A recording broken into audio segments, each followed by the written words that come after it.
और वहाँ से चलकर आए हैं आज यहाँ। इतनी गर्मी पड़ रही है, सुखाड़ की स्थिति पूरे बिहार में बन गई, किसान लोग परेशानी में, सिंचाई की सुविधा वर्षा नहीं होने की स्थिति में बहुत छोटा सा इलाका बिहार का है जहां नहर से यह सुविधा लोगों को मिलती है। बाकी जगह के लोगों को बिजली पर निर्भर करना पड़ता है। अभी से कुछ दिन पहले तक बिजली की स्थिति वाकई अच्छी रहती थी, लेकिन जब से किसानों के लिए बिजली की जरूरत ज्यादा हो गई है, तब से पूरे बिहार में खासकर गांव में बिजली की स्थिति बद से बदतर हो गई। हम लोग जहाँ जा रहे हैं वहाँ लोग इस तरह की शिकायत कर रहे हैं। और कल तो देखा है आप सब लोगों ने कटिहार में बिजली की मांग को लेकर किस तरह से कुछ लोग सड़क पर आए। उनकी जो मांगे थी उन मांगों को पूरा करने के दिशा में कोई कार्रवाई सरकार करती, उसकी जगह पुलिस की गोली और कुछ लोगों की मौत हो गई। पूरे बिहार में किसान लोग आक्रोशित हैं, आंदोलित हैं। पता नहीं क्यों नहीं मुख्यमंत्री जी किसानों की आवाज को सुन पा रहे हैं। हम इस मंच से भी कहना चाहते हैं माननीय मुख्यमंत्री जी से कि मुख्यमंत्री जी किसानों के दर्द को समझिए, किसानों की आवाज को सुनिए और पूरे बिहार में किसानों के लिए बिजली की जरूरत जितनी भी है पर्याप्त मात्रा में बिजली की उपलब्धता सुनिश्चित कीजिए। और जो लोग मारे गए हैं वहां पुलिस की गोली से, वहां के साथियों से, पार्टी के जो साथी वहां हैं उनसे हमने टेलीफोन पर जानकारी ली। वहां के साथियों ने बताया कि पुलिस की ड्यूटी होती है, अगर भीड़ कहीं वाकई बेकाबू होने की स्थिति में आ जाए तो सबसे पहले हवाई फायरिंग और दूसरा इंतजाम जिससे लोग डरकर इधर उधर हो जाए। कुछ भी उस तरह का जो दूसरा उपाय है पुलिस ने वहां नहीं किया और सीधे नजदीक से लोगों को गोली मारी गई और जिसके चलते कुछ लोगों की मौत हुई। तो वहाँ जिनकी भी मौत हुई कोई अनजाने पुलिस ने अपने बचाव में जो पुलिस कर रही है पूरे तौर पे झूठ है। नजदीक से लोगों को गोली मारी गई और इसके आधार पे वहां के लोगों के अनुसार मेरा दावा है कि पुलिस ने सीधे तौर पे वहां जो लोग भी मृतक हुए हैं उनकी हत्या की है। वैसे पुलिस के वैसे लोगों के ऊपर 302 का मुकदमा होना चाहिए और वहाँ की जो और समस्या है उस पर गंभीरता से सरकार को विचार करना है। देखिए जो जरूरी काम है ऐसे कार्यों में नीतीश कुमार जी की रुचि अब नहीं रही। अब नीतीश कुमार जी किस तरह से आगे उनकी राजनीति बढ़ जाए, इस काम के लिए निरंतर नीतीश कुमार जी अपना समय लगा रहे हैं। जनता का कहां सवाल है, जनता की क्या समस्या है, इस बात से उनको कोई लेना देना नहीं। और ऐसा जब विशेष रूप से, हालांकि इस तरह का थोड़ा नीतीश जी में पहले से भी रहा है, अपनी कुर्सी की सुरक्षा के लिए राजनीति के में जो समय देना हो, रुचि लगानी हो, जो एनर्जी लगाना हो, उस काम को प्राथमिकता देते हैं और जनता के सवालों का हल कैसे निकाला जाए यह काम उनके लिए बात में आता है।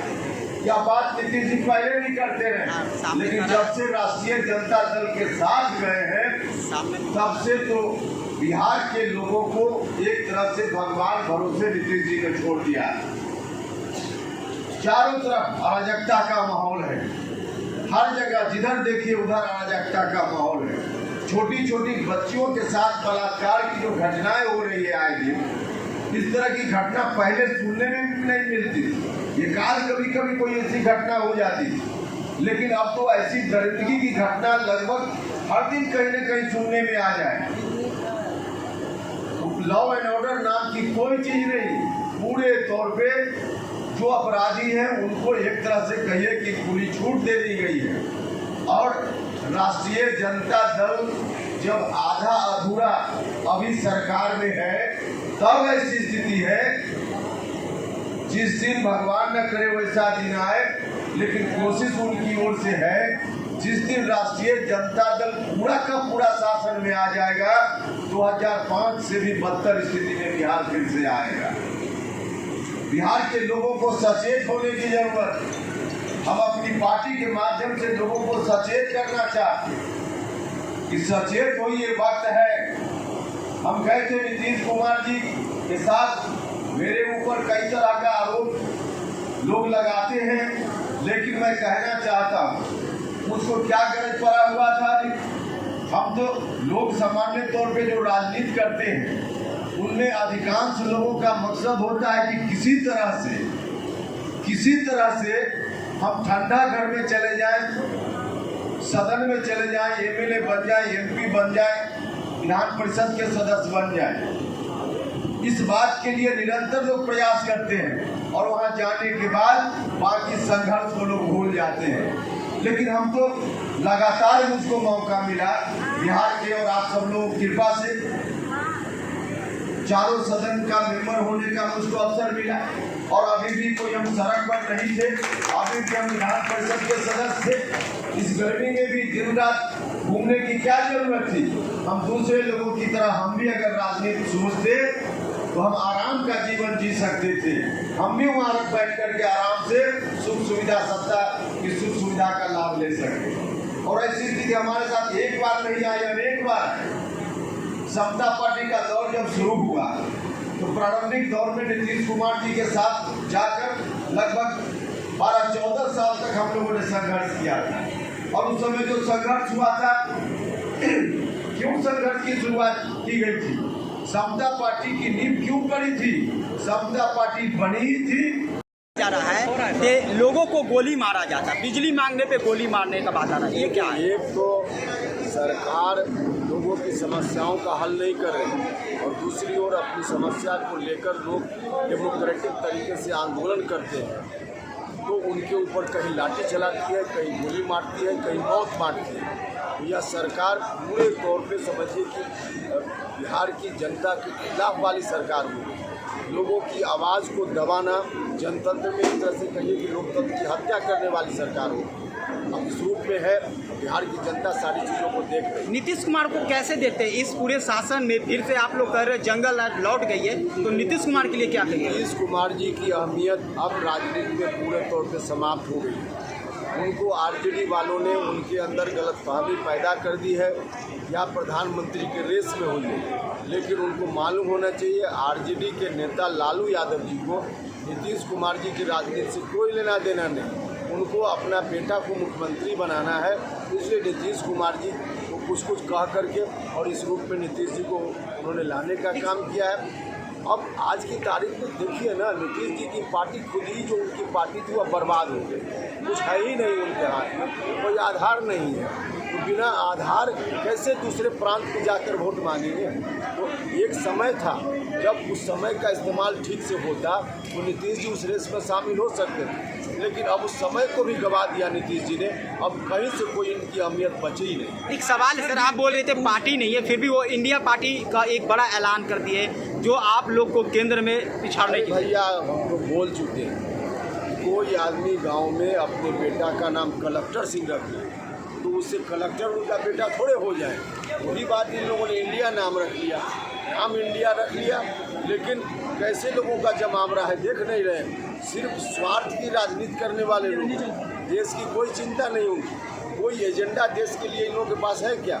सिर्फ नरेंद्र मोदी हटाओ, नकारात्मक राजनीति करने वाले लोगों की जमात। सर एक सवाल है सर, जो कटिहार में जो आज हो रहा है उसमें सर ऊर्जा मंत्री का एक बेतुका बयान आया है, उसमें वो कैसे लेते हैं? देखिए, क्या कहा जाए, इन लोगों को इतना भी ज्ञान नहीं है कि आंदोलन करने का अधिकार संविधान देता है, और समस्या जिन्यून हो तो सरकार की जवाबदेही है, ड्यूटी है कि उनकी समस्याओं का हल निकाले। लेकिन उसकी जगह गोली, और वह भी कह रहे हैं कि आंदोलन करोगे तो गोली खाओगे, या तो समझिए कि पागलपन की निशानी है, इससे ज़्यादा कुछ नहीं है। और सर दूसरा चीज़ जो ये जो भूमि और राजस्व विभाग के सारे ऑर्डर को कैंसिल कर दिए गए हैं, इसमें बहुत तरह की प्रतिक्रियाएं आ रही हैं, राजनीतिक प्रतिक्रिया आ रही है, इसको आप कैसे देखते हैं? देखिए, जो बात बाहर में आ रही है उसके आधार पे यदि नीतीश जी ने कैंसिल किया है तो उस तरह की बात तो हर विभाग में ट्रांसफ़र पोस्टिंग या वहाँ जो कुछ भी काम हो रहा है उसमें इस तरह की बात बाहर आते रहती है। तो नीतीश कुमार जी को खुद अपनी छवि चमकाना है, हम भ्रष्टाचार वाले नहीं हैं, यह दिखाना है। तो कोई एक जो कमज़ोर कोई मंत्री है उसके विभाग में कुछ ऐसा काम कर दो और बाकी जगह जो उनके आसपास वाले लोग हैं उनकी भी एक बार जांच हो जाए उनके विभाग की, तो पता चल जाएगा कि क्या है। बिहार के तमाम विभागों में वैसी स्थिति है जिस स्थिति की चर्चा बाहर हो रही है राजस्व विभाग के बारे में। यही है, नीतीश जी अनर्गल बात करते हैं। अब उनका काम है प्रशासन में किस विभाग का क्या करे उस पर हम नहीं कुछ कर रहे हैं, लेकिन इतना है कि जिस जो चर्चा रही उसके आधार पर उन्होंने किया है तो और विभाग का भी करना चाहिए, सब विभाग में एक्शन होना चाहिए। एक जगह एक्शन लेने का मतलब है कि सिर्फ मैसेज दे दो और मैसेज में चाहे कोई एक व्यक्ति फांसी पर जाए, उसकी हत्या हो जाए तो कर दो और मैसेज दे दो, बस यही उनका मकसद है।